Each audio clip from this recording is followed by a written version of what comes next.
Assalamualaikum warahmatullahi wabarakatuh. Salam dan bahagia. Perkenalkan, nama saya Sri Wahyuningsi SE, calon guru penggerak angkatan 8, berasal dari SMA Darul Furqon Kota Bima. Pada program pendidikan guru penggerak angkatan 8 ini, saya didampingi oleh guru-guru hebat dan ganteng-ganteng, yaitu Bapak Dr. Abdul Munir MPDI sebagai fasilitator bersama Bapak Gufran SPDI sebagai pengajar praktik. Video ini merupakan tugas demonstrasi kontekstual tentang filosofi pemikiran Ki Hajar Dewantara berkaitan dengan pendidikan yang berpihak kepada murid.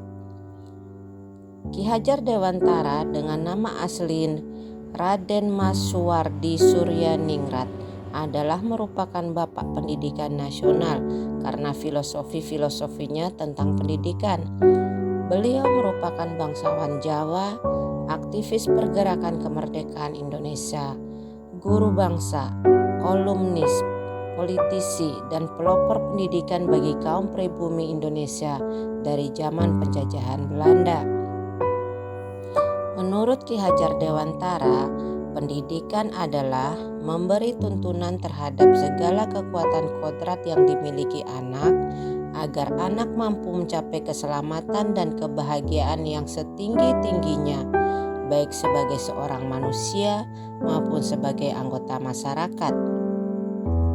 Ki Hajar Dewantara menjelaskan bahwa pendidikan itu hanya dapat menuntun tumbuh atau hidupnya kekuatan kodrat yang ada pada anak agar dapat memperbaiki lakunya, bukan dasarnya, hidup dan tumbuhnya kekuatan kodrat anak. Pendidikan adalah tempat persemaian benih-benih kebudayaan dalam masyarakat. Dalam menuntun laku pertumbuhan kodrat anak, Ki Hajar Dewantara mengibaratkan peran pendidik seperti seorang petani atau tukang kebun. Anak-anak diibaratkan sebagai bulir-bulir biji tumbuhan yang ditanam. Anak-anak itu seperti biji tumbuhan yang disemai dan ditanam di lahan yang telah disediakan.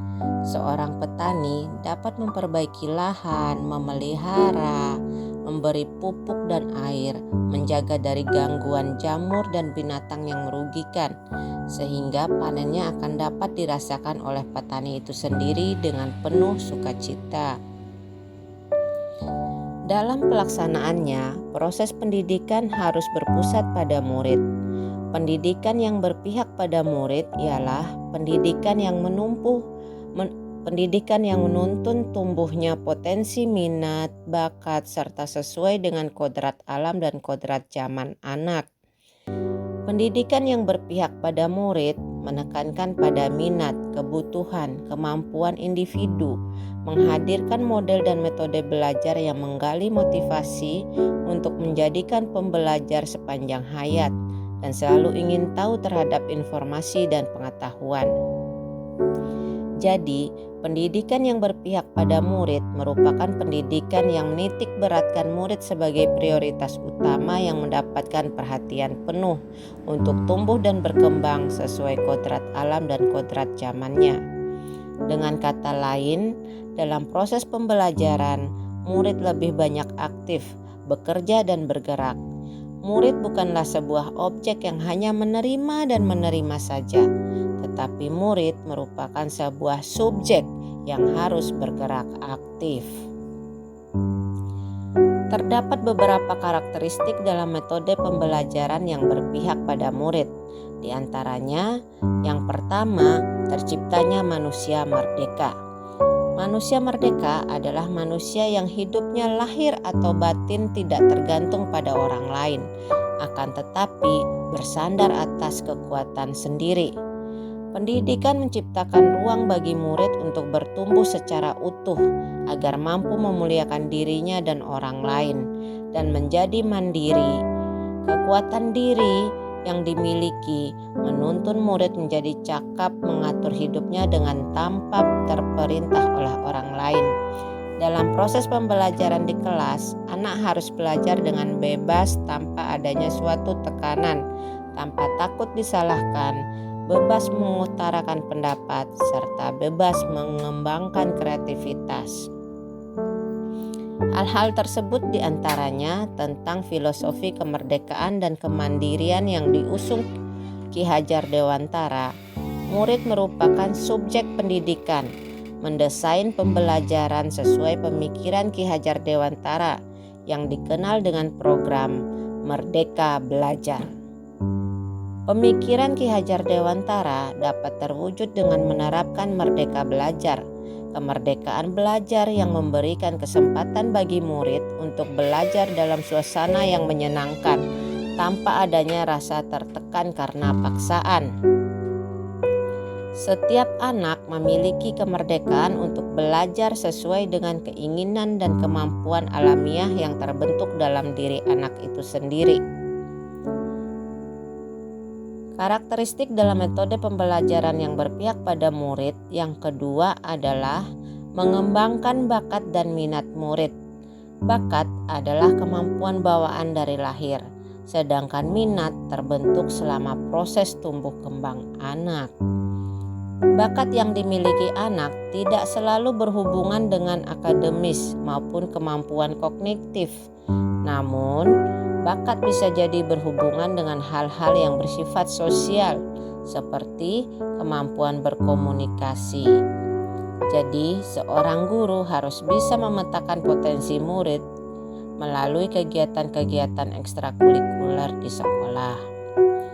Karakteristik dalam metode pembelajaran yang berpihak pada murid yang ketiga adalah kodrat anak, yaitu berhubungan dengan kodrat alam dan kodrat zaman.